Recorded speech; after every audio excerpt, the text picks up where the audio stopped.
ದೆಹಲಿಯಲ್ಲಿ ಕುರ್ಚಿ ಕ್ಲೈಮ್ಯಾಕ್ಸ್ಗೆ ಮೀಟಿಂಗ್ ಮೇಲೆ ಮೀಟಿಂಗ್ ಆಗ್ತಾ ಇದೆ.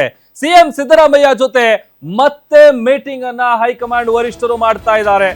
ಸಿದ್ದರಾಮಯ್ಯ ಜೊತೆಗೆ ನಾಯಕರಿಂದ ಮತ್ತೆ ಪ್ರತ್ಯೇಕ ಸಭೆ.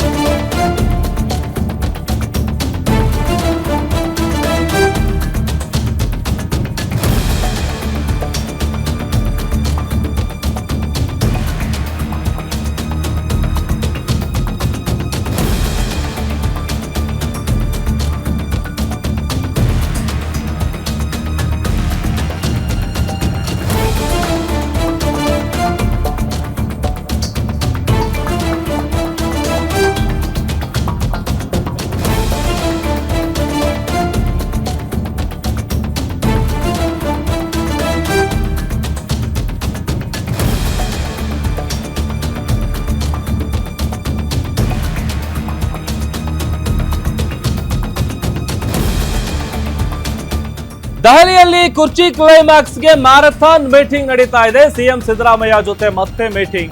ಸಿದ್ದರಾಮಯ್ಯ ಅವರೊಟ್ಟಿಗೆ ನಾಯಕರಿಂದ ಮತ್ತೆ ಪ್ರತ್ಯೇಕ ಸಭೆ ಆಗ್ತಾ ಇದೆ. ಡಿಕೆ ಶಿವಕುಮಾರ್ ಅವರನ್ನ ಹೊರಗಿಟ್ಟು ಹೈಕಮಾಂಡ್ ನಿಂದ ಆಗ್ತಾ ಇರುವಂತ ಮೀಟಿಂಗ್ ಇದು.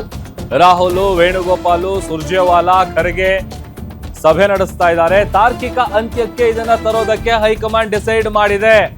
ಎಲ್ಲಿವರೆಗೂನಪ್ಪ ಅಂತ ಅಂದ್ರೆ ಇವತ್ತು ಸಂಜೆ 7 ಗಂಟೆವರೆಗೂ ಕೂಡ ಸಭೆ ಮಾಡುವುದಕ್ಕೆ ಹೈಕಮಾಂಡ್ ತೀರ್ಮಾನ ತೆಗೆದುಕೊಂಡಿದೆ. ಕಾಂಗ್ರೆಸ್ ಗೊಂದಲಕ್ಕೆ ಹಿಂದೆ ತೆರೆ ಬೀಳುತ್ತಾ? ಹಾಗಾದ್ರೆ ಗೊಂದಲಕ್ಕೆ ತೆರೆ ಎಳಿಲೇಬೇಕು ಅಂತ ಹೈಕಮಾಂಡ್ ಚರ್ಚೆ ಮಾಡ್ತಾ ಇದೆ. ಹಾಗಾಗಿನೇ ಮ್ಯಾರಥಾನ್ ಮೀಟಿಂಗ್ ಆಗ್ತಾ ಇರೋದು. ಇವತ್ತು ಹೈಕಮಾಂಡ್ ನಿಂದ ಸ್ಪಷ್ಟ ನಿರ್ಧಾರ ಹೊರ ಬರಬಹುದಾದಂತಹ ಸಾಧ್ಯತೆ ದಟ್ಟವಾಗಿದೆ.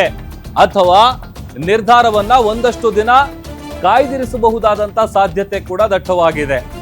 ಆಲ್ಮೋಸ್ಟ್ ಇವತ್ತೇ ಫೈನಲ್ ಮಾಡಬಹುದು, ಅಥವಾ ಸುದೀರ್ಘವಾದಂತ ಚರ್ಚೆ ಎಲ್ಲ ಆದ ನಂತರದಲ್ಲಿ ಒಂದಷ್ಟು ದಿನ ಇದನ್ನ ಕಾಯ್ದಿರಿಸಬಹುದಾದಂತ ಸಾಧ್ಯತೆ ಕೂಡ ಮೇಲ್ನೋಟಕ್ಕೆ ಗೊತ್ತಾಗ್ತಾ ಇದೆ. ಬಟ್ ಈ ಬಾರಿ ಅಂತೂ ಹೈಕಮಾಂಡ್ ಈ ವಿಚಾರವನ್ನ ಬಹಳ ಸೀರಿಯಸ್ ಆಗಿ ತೆಗೆದುಕೊಂಡಿರೋದಂತೂ ಕ್ಲಿಯರ್. ಬಿಕಾಸ್ ಇದನ್ನ ಹೀಗೆ ಬಿಟ್ರೆ ಕಾರ್ಯಕರ್ತರಿಗಾಗಿರ್ಬೋದು ಅಥವಾ ವಿಪಕ್ಷಗಳಿಗಾಗಿರ್ಬೋದು ಆಹಾರ ಆಗ್ತಾ ಇದ್ದೀವಿ.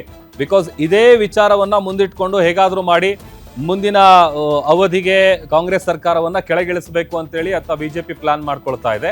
ಬಟ್ ಕಾಂಗ್ರೆಸ್ನಲ್ಲೇನೆ ಈ ನಾಯಕತ್ವ ಗೊಂದಲ ವಿಚಾರಕ್ಕೆ ಸಂಬಂಧಪಟ್ಟಂತೆ ಸಾಕಷ್ಟು ಕ್ಲಾರಿಟಿ ಇಲ್ಲ. ಹಂಗಾಗಿ ಮ್ಯಾರಥಾನ್ ಮೀಟಿಂಗ್ ಅಂತೂ ನಡೀತಾ ಇದೆ. ಬೆಳಿಗ್ಗೆ 11 ಗಂಟೆಗೆ ಶುರು ಆಯಿತು. ಸುದೀರ್ಘ 3-4 ಗಂಟೆಗಳ ಕಾಲ ಚರ್ಚೆ ಆಯಿತು. ಅದಾದ್ಮೇಲೆ ಒಂದು ಲಂಚ್ ಬ್ರೇಕು. ಆ ಲಂಚ್ ಆದ ನಂತರದಲ್ಲಿ ಮತ್ತೆ ಹೇಗೇನ್ ಈಗ 2ನೇ ಹಂತದ ಮಾತುಕತೆ ನಡೀತಾ ಇದೆ. ಎಲ್ಲಿವರೆಗೂ ಅಂತಂದ್ರೆ 7 ಗಂಟೆವರೆಗೂ ಕೂಡ ಮೀಟಿಂಗ್ ಮಾಡೋದಕ್ಕೆ ಹೈಕಮಾಂಡ್ ಡಿಸೈಡ್ ಮಾಡಿದೆ. ಸೊ ಅಲ್ಲಿಗೆ ಆಲ್ಮೋಸ್ಟ್ ಒಂದು ಚಾನ್ಸಸ್ ಏನಪ್ಪಾ ಅಂತ ಅಂದ್ರೆ ಇವತ್ತೇ ನಾಯಕತ್ವದ ಗೊಂದಲ ಏನಿದೆ ಅದು ಬಗೆಹರಿಬಹುದು, ಅಥವಾ ಅದಕ್ಕೊಂದು ಫುಲ್ ಸ್ಟಾಪ್ ಬೀಳಬಹುದು, ಅಥವಾ ಈ ಸುದೀರ್ಘ ಚರ್ಚೆ ಎಲ್ಲ ಆದ ನಂತರದಲ್ಲಿ ಒಂದಷ್ಟು ದಿನ ಇದನ್ನ ಕಾಯ್ದಿರಿಸಬಹುದಾದಂತ ಸಾಧ್ಯತೆ ಕೂಡ ಇದೆ. ಸೊ ಈ ಎರಡೂ ವಿಚಾರಕ್ಕೆ ಸಂಬಂಧಪಟ್ಟಂತೆ ಹೈಕಮಾಂಡ್ ಏನ್ ಮಾಡುತ್ತೆ ಅನ್ನುವಂಥದ್ದೇ ಸದ್ಯ ಇರುವಂತ ಪ್ರಶ್ನೆ. ಬಿಕಾಸ್ ಡಿ ಕೆ ಶಿವಕುಮಾರ್ ಅವರಂತೂ ಲಾಸ್ಟ್ ಚಾನ್ಸು. ಇನ್ನು ಬಿಟ್ರೆ ಮತ್ತೆ ಆಗೋದು ಬಹಳ ಕಷ್ಟ. ಉಳಿದಿರೋದೇ 2 ವರ್ಷ. ಈಗ 2.5 ವರ್ಷ ಆದಾಗಿಂದ ಶುರುವಾಗಿದ್ದು ಕಳೆದ 6-7 ತಿಂಗಳಿಂದನೂ ಏನು ನಡೀತಾ ಇದೆಯಲ್ಲ ಈ ಜಟಾಪಟಿ ಕಾಂಗ್ರೆಸ್ನಲ್ಲಿ, ಈ ಕುರ್ಚಿ ಕಿತ್ತಾಟಕ್ಕೆ ಒಂದು ಫುಲ್ ಸ್ಟಾಪ್ ಇಡಬೇಕು. ನಾನಾ ಕಾರಣಗಳಿಗೆ ಸಂಬಂಧಪಟ್ಟಂತೆ ಹೈಕಮಾಂಡ್ ಇಲ್ಲಿವರೆಗೂ ಕೂಡ ಈ ವಿಚಾರಕ್ಕೆ ತಲೆ ಹಾಕಿರಲಿಲ್ಲ ಅಥವಾ ಕೈ ಹಾಕಿರಲಿಲ್ಲ. ಬಟ್ ಈಗಂತೂ ಅದನ್ನು ಸೀರಿಯಸ್ ಆಗಿ ತಗೊಂಡು ಮ್ಯಾರಥಾನ್ ಮೀಟಿಂಗ್ ಮಾಡ್ತಾ ಇದೆ ಹೈಕಮಾಂಡ್.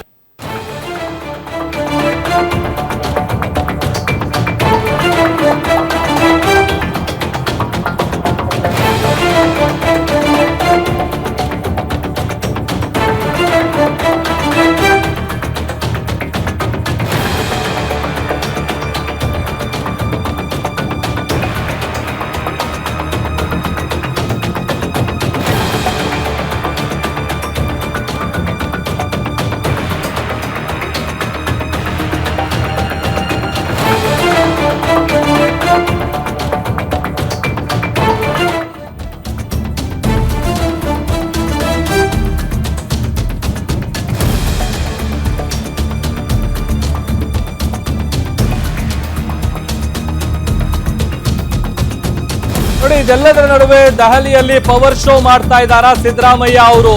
ಬಿಕಾಸ್ ದೆಹಲಿಗೆ ಸಿದ್ದರಾಮಯ್ಯ ಅವರು ಒಬ್ಬರೇ ಹೋಗಿಲ್ಲ, ಮೊದಲಿಗೆ ಅವರ ಟೀಮ್ ಸಮೇತ ಹೋಗಿದ್ದಾರೆ. ಆದ್ರೆ ಡಿ ಕೆ ಟೀಮ್ ಮಾತ್ರ ರಾಜ್ಯದಲ್ಲೇ ಠಿಕಾಣಿ ಹೂಡಿದೆ. ದೆಹಲಿಗೆ ಹೋಗದೆ ಡಿಕೆ ಟೀಮ್ ಸೈಲೆಂಟ್ ಆಗಿರೋದು ಕೂಡ ಸಾಕಷ್ಟು ಕುತೂಹಲಕ್ಕೆ ಕಾರಣ ಆಗ್ತಾ ಇದೆ.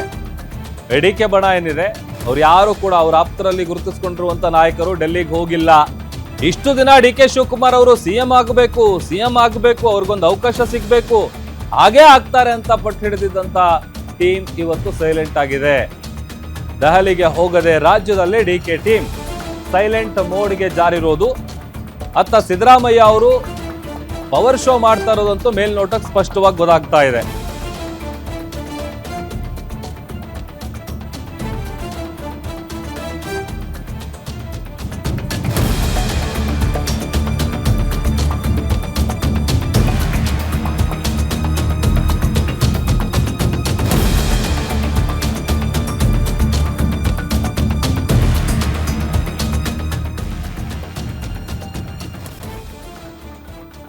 ನೋಡಿ, ಸಾಕಷ್ಟು ಚಾನ್ಸಸ್ಗಳಿರೋದು. ಯಾಕಂತಂದ್ರೆ ಆಲ್ಮೋಸ್ಟ್ ಈಗ ಹೈಕಮಾಂಡ್ ಮುಂದೆ ಕೂಡ ಹೇಗಾದ್ರೂ ಮಾಡಿ ನಾಯಕತ್ವ ಬದಲಾವಣೆಯ ವಿಚಾರವನ್ನ, ಈ ಗೊಂದಲವನ್ನ ಬಗೆಹರಿಸಬೇಕು ಇಲ್ಲಿಗೇನೆ.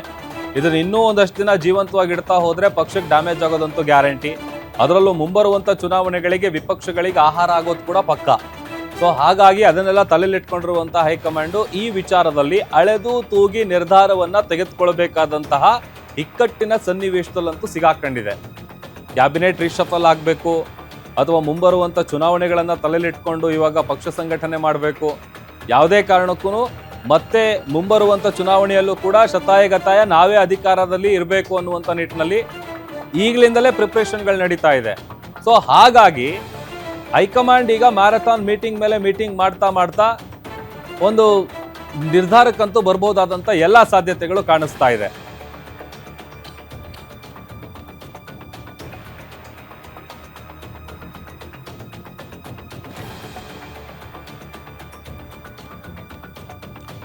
ಇದೇ ವಿಚಾರಕ್ಕೆ ಸಂಬಂಧಪಟ್ಟಂತೆ ಮತ್ತಷ್ಟು ಡೀಟೇಲ್ಸ್ ಅನ್ನ ಕೊಡ್ತಾರೆ ನಮ್ಮ ಸ್ಪೆಷಲ್ ಕರೆಸ್ಪಾಂಡೆಂಟ್ ವೀರೇಶ್ ದಾನಿ. ಅದರ ಜೊತೆಗೆ ಪೊಲಿಟಿಕಲ್ ರಿಪೋರ್ಟರ್ ದುರ್ಗೇಶ್ ನಾಯಕ್ ಇಬ್ರು ಕೂಡ ಲೈವ್ ಜಾಯ್ನ್ ಆಗ್ತಾ ಇದ್ದಾರೆ.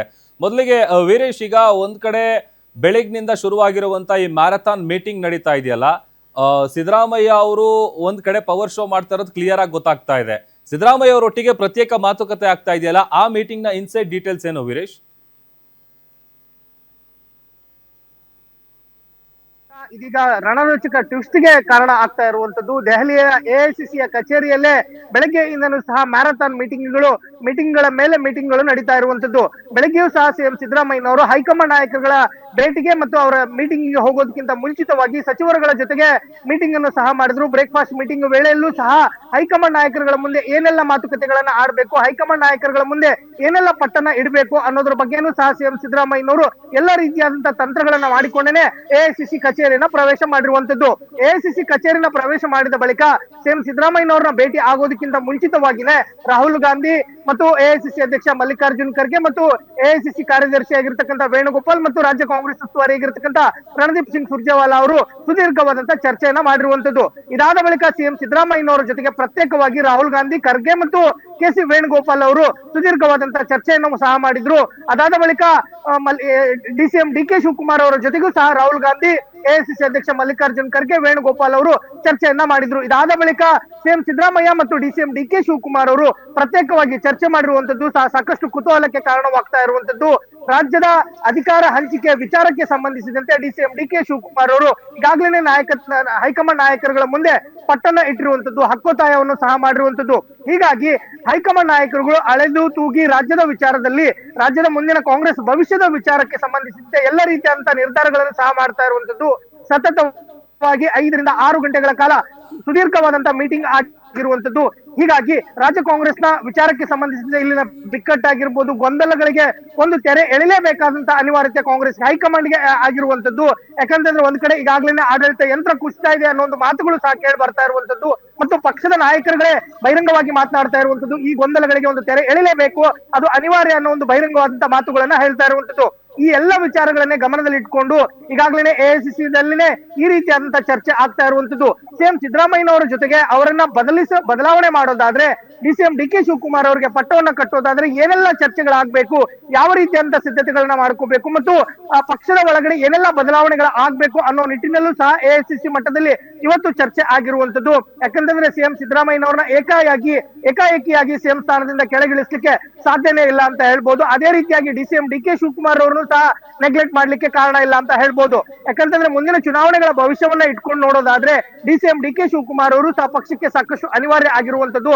ಅವರ ಪಕ್ಷ ಸಂಘಟನೆ ಆಗಿರ್ಬೋದು ಮತ್ತು ಯುವ ನಾಯಕರುಗಳನ್ನ ಮುಂದಾಳತ್ವ ವಹಿಸುವಂತ ವಿಚಾರ ಆಗಿರ್ಬೋದು, ಎಲ್ಲ ವಿಚಾರಗಳನ್ನ ಇಟ್ಕೊಂಡೇ ಇವತ್ತು ಎಐಸಿಸಿ ಮಟ್ಟದಲ್ಲಿ ಸುದೀರ್ಘವಾದಂತಹ ಚರ್ಚೆ ಆಗಿರುವಂತದ್ದು.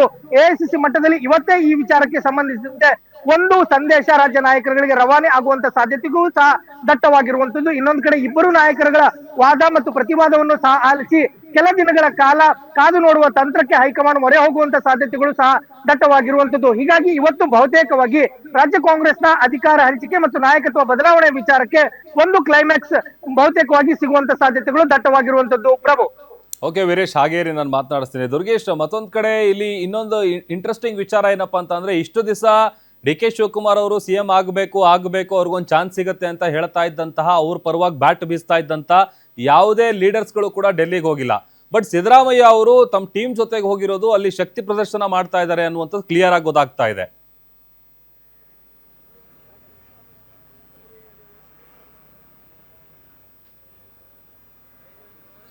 ಎಸ್ ಪ್ರಭು, ರಾಜ್ಯದಲ್ಲಿ ಪವರ್ ಶೇರಿಂಗ್ ವಿಚಾರ ಚರ್ಚೆ ಆಗ್ತಿದ್ದಂತೆ DCM DK Shivakumar CM Siddaramaiah ಪರ ಬಣಗಳು ಕ್ರಿಯೇಟ್ ಆಗಿತ್ತು. ಅದರಲ್ಲೂ ಕೂಡ ಸಿಎಂ ಸಿದ್ದರಾಮಯ್ಯ ಪರ ಸಾಲು ಸಚಿವರು ಅಂದ್ರೆ ಹೈಕಮಾಂಡ್ ನಾಯಕರನ್ನ ಮನವೊಲಿಸುವ ನಿಟ್ಟಿನಲ್ಲೂ ಕೂಡ ಜಿ ಪರಮೇಶ್ವರ್ ಆಗಿರಬಹುದು, ಸತೀಶ್ ಜಾರಕಿಹೊಳಿ, ಎಂಬಿ ಪಾಟೀಲ್, ಜಮೀರ್ ಅಹಮದ್ ಸೇರಿದಂತೆ ಹಲವಾರು ನಾಯಕರು ಹೈಕಮಾಂಡ್ ಮೇಲೆ ಒತ್ತಡ ಹೇರುವಂತ ಕೆಲಸವನ್ನು ಮಾಡ್ತಾ ಇದ್ರು. ಜೊತೆಗೆ ಬಹಳ ಮುಖ್ಯವಾಗಿ ಬಿಕೆ ಹರಿಪ್ರಸಾದ್ ಅವರು ರಾಹುಲ್ ಗಾಂಧಿ ಅವರನ್ನ ಭೇಟಿ ಮಾಡಿ ಚರ್ಚೆಯನ್ನು ನಡೆಸಿದ್ರು. ಇತ್ತ ಡಿಸಿಎಂ ಡಿಕೆ ಶಿವಕುಮಾರ್ ಅವರ ಪರ 30ಕ್ಕೂ ಹೆಚ್ಚು ನೂತನವಾಗಿರುವ ಶಾಸಕರು ಮತ್ತು ಅನುಭವ ಇರುವಂತಹ ಶಾಸಕರೆಲ್ಲರೂ ಕೂಡ ಹೈಕಮಾಂಡ್ ನಾಯಕರನ್ನು ಭೇಟಿ ಮಾಡಿ ಚರ್ಚೆ ಮಾಡಿದ್ರು. ಆದರೆ ಈಗ ಸದ್ಯ ಸಿಎಂ ಸಿದ್ದರಾಮಯ್ಯ ಅವರಿಗೆ ಬುಲಾವ್ ನೀಡುತ್ತಿದ್ದಂತೆ ಸಿಎಂ ಸಿದ್ದರಾಮಯ್ಯ ಅವರ ಆಪ್ತ ಬಣ ಫುಲ್ ಆಕ್ಟಿವ್ ಆಗಿದೆ. ಇತ್ತ ಡಿಸಿಎಂ ಡಿಕೆ ಶಿವಕುಮಾರ್ ಅವರ ಬಣ ಯಾಕೋ ಒಂದ್ ಕಡೆ ನಿರಾಸಕ್ತಿಯನ್ನು ತೋರಿಸ್ತಾ ಇದೆ. ಪಕ್ಷದಲ್ಲಿ ಏನು ಹೇಳಿಕೆಗಳನ್ನ ಕೊಟ್ಟಿರೋದಕ್ಕೆ ನಮಗೆ ನೋಟಿಸ್ ಕೊಟ್ಟಿದ್ದಾರೆ ಅನ್ನುವಂತ ಮಾತನ್ನ ಇವತ್ತು ಶಿವರಾಜ್ ಬಸವಗಂಗಾ ಹೇಳ್ತಾರೆ.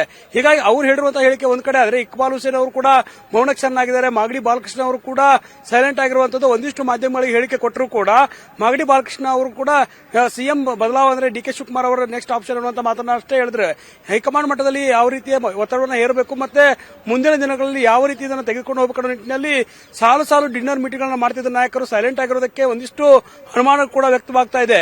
ಡಿಸಿಎಂ ಡಿಕೆ ಶಿವಕುಮಾರ್ ಅವರಿಗೆ ಅವಕಾಶ ತಪ್ಪತ್ತ ಸಿಎಂ ಸಿದ್ದರಾಮಯ್ಯ ಅವರು ಅವಕಾಶವನ್ನು ಬಿಟ್ಟುಕೊಟ್ಟರು ಕೂಡ ಸಿಎಂ ಸಿದ್ದರಾಮಯ್ಯ ಅವರ ಸ್ಥಾನಕ್ಕೆ ಡಿಕೆ ಶಿವಕುಮಾರ್ ಅವರು ಮತ್ತೆ ಅಧಿಕಾರವನ್ನು ಏರೋದಕ್ಕೆ ಕೂಡ ಒಂದಿಷ್ಟು ಹಿಂದೇಟನ್ನು ಹಾಕ್ತಿದ್ದಾರೆ ಅನ್ನುವಂಥ ಪ್ರಶ್ನೆ ಇರುವಂತದ್ದು. ಯಾಕಂದ್ರೆ ಡಿಕೆ ಶಿವಕುಮಾರ್ ಅವರು ಏನು ಸಿಎಂ ಪಟ್ಟಕ್ಕಾಗಿ ಕನಸು ಕಾಣ್ತಾ ಇದ್ರು, ಅವರು ಹೈಕಮಾಂಡ್ ನಾಯಕರ ಮೇಲೆ ಒತ್ತಡ ಇರುವಂತಹ ಕೆಲಸವನ್ನು ಮಾಡ್ತಾ ಇದ್ರು. ಅವ್ರ ಜೊತೆಗೆ ಸಾಕಷ್ಟು ನಾಯಕರು ದೆಹಲಿಗೆ ತೆರಳ್ತಾ ಇದ್ರು. ಆದ್ರೆ ಡಿಕೆ ಶಿವಕುಮಾರ್ ಅವ್ರ ಜೊತೆಗೆ ಇವತ್ತು ಹೋಗಿರುವಂತದ್ದು ಡಿಕೆ ಸುರೇಶ್, ಎನ್.ಎ. ಹ್ಯಾರಿಸ್ ಮತ್ತು ಕುಣಿಗಲ್ ರಂಗನಾಥ್ 3-4 ಜನ ಅಷ್ಟೇ ಡಿಕೆ ಶಿವಕುಮಾರ್ ಅವರ ಜೊತೆಗೆ ಹೋಗಿರುವಂತದ್ದು. ಇದು ಬಹಳ ಕುತೂಹಲಕ್ಕೆ ಕಾರಣವಾಗ್ತಾ ಇದೆ. ಎಲ್ಲೋ ಒಂದ್ ಕಡೆ ಡಿಸಿಎಂ ಡಿಕೆ ಶಿವಕುಮಾರ್ ಅವರ ಬೆಂಬಲಿಗೆ ನಿಂತ ನೂತನ ಶಾಸಕರು ಕೂಡ ದೆಹಲಿ ಪ್ರವಾಸವನ್ನು ಕೈಗೊಂಡಿಲ್ಲ. ಇತ್ತ CM Siddaramaiah DCM DK Shivakumar ಅವರ ಸಭೆಯ ಬಳಿಕ ಮುಂದಿನ ದಿನಗಳಲ್ಲಿ ಏನಾದರೂ ಪ್ಲಾನ್ ಅನ್ನು ಮಾಡಿಕೊಂಡು ಹೈಕಮಾಂಡ್ ಮೇಲೆ ಒತ್ತಡ ಹೇರುವಂತಹ ಕೆಲಸವನ್ನು ಮಾಡ್ತಾರೆ. ಯಾಕಂದ್ರೆ ಹೈಕಮಾಂಡ್ ನಾಯಕರ ಜೊತೆಗೆ ಯಾವುದೇ ರೀತಿಯಂತ ವಿರೋಧವನ್ನು ಕಟ್ಟಿಕೊಳ್ಳಬಾರದು. ಸಿಎಂ ಸಿದ್ದರಾಮಯ್ಯ ಅವರ ಜೊತೆಗೂ ಒಳ್ಳೆಯವಾಗಿ ಸಿಎಂ ಪಟ್ಟವನ್ನು ತೆಗೆದುಕೊಳ್ಬೇಕನ್ನುವಂಥದ್ದು ಡಿಸಿಎಂ ಡಿಕೆ ಶಿವಕುಮಾರ್ ಅವರ ಒಂದು ಪಟ್ಟು. ಹೀಗಾಗಿ ಸಿಎಂ ಸಿದ್ದರಾಮಯ್ಯ ಅವರ ಅಧಿಕಾರಾವಧಿಯನ್ನ ಯಾವಾಗ ಬಿಟ್ಟುಕೊಡ್ತಾರೆ, ಅವರ ಅಧಿಕಾರ ಬಿಟ್ಟುಕೊಟ್ಟ ಬಳಿಕ ನನಗೆ ಅವಕಾಶ ಸಿಗುತ್ತೆ ಅಂತ ಕಾಯ್ದಂತ ಡಿಕೆ ಶಿವಕುಮಾರ್ ಸೈಲೆಂಟ್ ಗೇಮ್ ಮಾಡೋದ್ರಲ್ಲಿ ಮತ್ತು ತಾಳ್ಮೆ ಮತ್ತು ತಂತ್ರಗಾರಿಕೆಯಲ್ಲಿ ಡಿಕೆ ಶಿವಕುಮಾರ್ ಎತ್ತಿದ ಕೈ. ಹೀಗಾಗಿ ಅವರು ಇವತ್ತು ಸಿಎಂ ಸಿದ್ದರಾಮಯ್ಯ ಅವರು ಅವರನ್ನ ಹೈಕಮಾಂಡ್ ನಾಯಕರು ಖುದ್ದು ಕರೆದು ಸಭೆಯನ್ನು ಮಾಡ್ತಿದ್ದಾರೆ. ಅವ್ರ ಜೊತೆ ಡಿಕೆ ಶಿವಕುಮಾರ್ ಅವರ ಜೊತೆಗೂ ಸಭೆಯನ್ನು ನಡೆಸಿದ್ದಾರೆ. ಸಿಎಂ ಅವರ ವಾದ ಏನು ಅನ್ನೋದನ್ನ ಲೆಕ್ಕಾಚಾರ ಇಟ್ಕೊಂಡೆ ಮುಂದಿನ ದಿನಗಳಲ್ಲಿ ಯಾವ ರೀತಿ ನಿರ್ಧಾರ ಮಾಡಬೇಕು ಅನ್ನುವಂತಹ ಒಂದು ತಂತ್ರವನ್ನ ಡಿಕೆ ಶಿವಕುಮಾರ್ ಹೂಡಿದ್ದಾರೆ ಅನ್ನುವಂಥದ್ದು ಇಲ್ಲಿ ಮುಖ್ಯ ಆಗುತ್ತೆ. ಒಂದ್ ಕಡೆ ಸರ್ಕಾರಕ್ಕೆ 3 ವರ್ಷ ತುಂಬಿದೆ, ಸಚಿವ ಸಂಪುಟ ಪುನರಚನೆ ಕೂಡ ಆಗಬೇಕು. ಜೊತೆಗೆ ನೂತನವಾಗಿ ಆಯ್ಕೆ ಆಗಿರುವಂತವರು 2-3 ಬಾರಿ ಆಯ್ಕೆ ಆಗಿರುವಂತದ್ದು ಹಿರಿಯ ಶಾಸಕರೆಲ್ಲರೂ ಕೂಡ ಸಚಿವಾಕಾಂಕ್ಷಿಗಳಾಗಿದ್ದಾರೆ. ಹೀಗಾಗಿ ಡಿಕೆ ಶಿವಕುಮಾರ್ ಅವರಿಗೆ ಅಧಿಕಾರ ಸಿಕ್ಕರೆ ಅವರ ಒಂದು ಕ್ಯಾಬಿನೆಟ್ ನಲ್ಲಿ ಯಾರೆಲ್ಲ ಇರಬೇಕನ್ನೋದು ಕೂಡ ಬಹಳ ಮುಖ್ಯ ಆಗುತ್ತೆ. ಹೀಗಾಗಿ ಸಿಎಂ ಸಿದ್ದರಾಮಯ್ಯ ಅವರ ಒಂದು ನಿರ್ಧಾರವನ್ನ ಮತ್ತು ಹೈಕಮಾಂಡ್ ನಾಯಕರ ತೀರ್ಮಾನವನ್ನ ಕಾಯ್ದು ನೋಡುವ ತಂತ್ರದ ಮೂಲಕ ಡಿಕೆ ಶಿವಕುಮಾರ್ ಅವರು ತಮ್ಮ ಒಂದು ಅಧಿಕಾರಕ್ಕೆ ಸಿಕ್ಕರೆ ಯಾರನ್ನೆಲ್ಲ ಇನ್ ಮಾಡ್ಕೊಳ್ಬೇಕು, ಸಚಿವ ಸಂಪುಟದಿಂದ ಯಾರಿಗೆ ಹೊರಗೆ ಹಾಕಬೇಕು ಅನ್ನೋದ ಲೆಕ್ಕಾಚಾರದಲ್ಲಿ ಇರುವಂತದ್ದು. ಹೀಗಾಗಿ ಹೈಕಮಾಂಡ್ ನಾಯಕರು ಯಾವ ನಿರ್ಧಾರವನ್ನ ತೆಗೆದುಕೊಳ್ತಾರೆ ಅನ್ನೋದನ್ನ ಕಾದು ನೋಡೋಣ. ಅದಾದ ಬಳಿಕ ನಮ್ಮ ನಿರ್ಧಾರವನ್ನ ಹೈಕಮಾಂಡ್ಗೆ ಹೇಳೋಣ ಅನ್ನುವ ನಿಟ್ಟಿನಲ್ಲಿ ಒಂದಿಷ್ಟು ತಂತ್ರವನ್ನ ಹೂಡಿರುವಂತದ್ದು. ಜೊತೆಗೆ ಸಿಎಂ ಸಿದ್ದರಾಮಯ್ಯ ಅವರಿಗೆ ಕರೆ ಬಂದಂತಹ ಸಂದರ್ಭದಲ್ಲಿ DCM DK Shivakumar, DK Suresh ಅವರ ಜೊತೆಗೆ ತಡರಾತ್ರಿ ಅವರು ಕೂಡ ಮೀಟಿಂಗ್ ಮಾಡಿದ್ರು. ಮೀಟಿಂಗ್ ಅಲ್ಲೂ ಕೂಡ ಇದೇ ಒಂದು ಸ್ಟ್ರಾಟಜಿಯನ್ನು ಮಾಡಿರುವಂತದ್ದು. ಹೈಕಮಾಂಡ್ ನಾಯಕರು ಕರೆದು ಮಾತುಕತೆ ನಡೆಸ್ತೀನಿ ಅನ್ನೋಂತ ಮಾತನ್ನು ಹೇಳ್ತಾ ಇದ್ರು. ಈಗ ಕರೆದಿದ್ದಾರೆ, ಕರೆದ ಮೇಲೆ ಅವರು ತೀರ್ಮಾನವನ್ನ ಮಾಡೇ ಮಾಡ್ತಾರೆ. ನನಗೆ ಕೊಟ್ಟಿರುವಂತಹ ಮಾತಿನಂತೆ, ಭರವಸೆಯಂತೆ ಅಧಿಕಾರವನ್ನ ಕೊಡಿ ಅನ್ನುವಂತ ಪಟ್ಟನ್ನ ಡಿಕೆ ಶಿವಕುಮಾರ್ ಅವರು ಹಿಡಿದಿರುವಂತದ್ದು. ಹೈಕಮಾಂಡ್ ನಾಯಕರು ಯಾವ ನಿರ್ಧಾರವನ್ನ ಕೈಗೊಳ್ತಾರೆ ಅದೆಲ್ಲದಕ್ಕೂ ಕೂಡ ನಾವು ಬದ್ಧರಿದ್ದೀವಿ ಅನ್ನುವಂತ ಮಾತನ್ನ CM Siddaramaiah, DCM DK Shivakumar ಇಬ್ಬರು ಕೂಡ ಹೇಳಿದ್ರು. ಇತ್ತ ಡಿಸಿಎಂ ಪರವಾಗಿ ಬ್ಯಾಟ್ ಬೀಸುತ್ತಿದ್ದಂತಹ ಇಕ್ಬಾಲ್ ಹುಸೇನ್, ಬಸವರಾಜ್ ಶಿವಗಂಗಾ ಸೇರಿದಂತೆ ಹಲವಾರು ಡಿಕೆ ಶಿವಕುಮಾರ್ ಪರ ವಾದ ಮಾಡ್ತಿರುವಂತವರು ಎಲ್ಲರೂ ಕೂಡ ಸೈಲೆಂಟ್ ಆಗಿದ್ದಾರೆ. ಇದೊಂದು ತಂತ್ರವ ಅನ್ನುವಂಥದ್ದನ್ನ ಬಹಳ ಮುಖ್ಯವಾಗಿ ಮುಂದಿನ ದಿನಗಳಲ್ಲಿ ಕಾದು ನೋಡಬೇಕಾಗತ್ತೆ ಪ್ರಭು.